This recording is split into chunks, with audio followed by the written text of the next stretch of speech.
ഇത് പരിഗണിച്ചുകൊണ്ടാണ് ഒരു മാറ്റത്തിന് തീരുമാനിച്ചത്.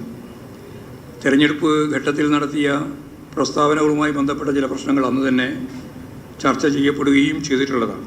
ഇതെല്ലാം വെച്ചുകൊണ്ടാണ് തീരുമാനിച്ചത്. അതെല്ലാം ചർച്ച ചെയ്യപ്പെട്ടതാണ്. ഇനി അതിൻ്റെ മേലൊന്നും വിശദീകരണം നടത്തേണ്ട കാര്യമില്ല. അല്ല, ഞാൻ പറഞ്ഞല്ലോ, രണ്ട് കാരണമുണ്ട്. പരിമിതിയുണ്ട്, അതുപോലെ തന്നെ ഈ ഇലക്ഷനുമായി ബന്ധപ്പെട്ടുകൊണ്ട് നടത്തിയിട്ടുള്ള പ്രസ്താവനകളുമായി ബന്ധപ്പെട്ട ചില പ്രശ്നങ്ങളും ചർച്ച ചെയ്യപ്പെട്ടിട്ടുണ്ട്. രാഷ്ട്രീയ പരിമിതിയൊന്നുമില്ല. അദ്ദേഹത്തിൻ്റെ രാഷ്ട്രീയ പരിമിതിയില്ല. രാഷ്ട്രീയ പരിമിതിയാണെങ്കിൽ എല്ലാവർക്കും ബാധകമല്ലേ? നയത്തിലൊന്നും പരിമിതിയൊന്നുമില്ല. എങ്ങനെ?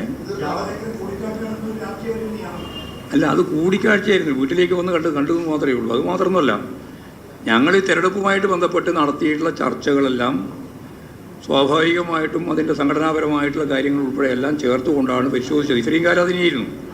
ആ പരിശോധനയുടെ എല്ലാം ഭാഗമായിട്ട് ആണ് ഒരു നിലപാടിലേക്ക് എത്തിയത്. അതിൽ ഈ രണ്ട് ഭാഗവും കൃത്യമായിട്ട് കാണും. ഒരു നടപടിയില്ല, സംഘടനാ നടപടിയല്ലല്ലോ, സംഘടനാ നടപടിയല്ല ഇത്. കാരണം പാർട്ടി സെൻട്രൽ കമ്മിറ്റി അംഗം എന്ന രീതിയിൽ സദാ വി പി ജയരാജ് ഇപ്പോഴും സംഘടനാ ഘടകത്തിൽ ഏറ്റവും പ്രധാനപ്പെട്ട ഘടകത്തിൽ അംഗമാണ്. അതുകൊണ്ട് അത് ഏതെങ്കിലും രീതിയിലുള്ള സംഘടനാ നടപടിയാണ് എന്ന് പറയാൻ സാധിക്കുന്നില്ല. ഞാൻ പറഞ്ഞു കഴിഞ്ഞു, അതിനെപ്പറ്റി മറുപടി കഴിഞ്ഞു. ആവശ്യമില്ല ചോദിച്ചിട്ടുണ്ട്.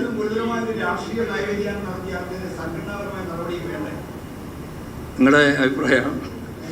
ഞങ്ങളിതെല്ലാം പരിശോധിച്ചിട്ടുണ്ട്. എല്ലാം പരിശോധിച്ചിട്ടാണ് ഈ നിലപാടിലേക്ക് എത്തിയത്. ഈ നടപടിയല്ല, ഈ സംഘടന നടപടിയല്ല, ഈ നിലപാടിലേക്ക് എത്തിയത്.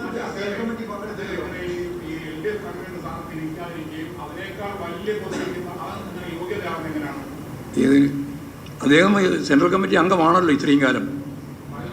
ഇല്ല, മാറ്റമൊന്നുമില്ല. അല്ല, ഇന്നലെ സെക്രട്ടേറിയറ്റിൽ പങ്കെടുത്തിട്ടുണ്ടല്ലോ. അത് നിങ്ങളല്ലേ പറഞ്ഞ വാർത്ത?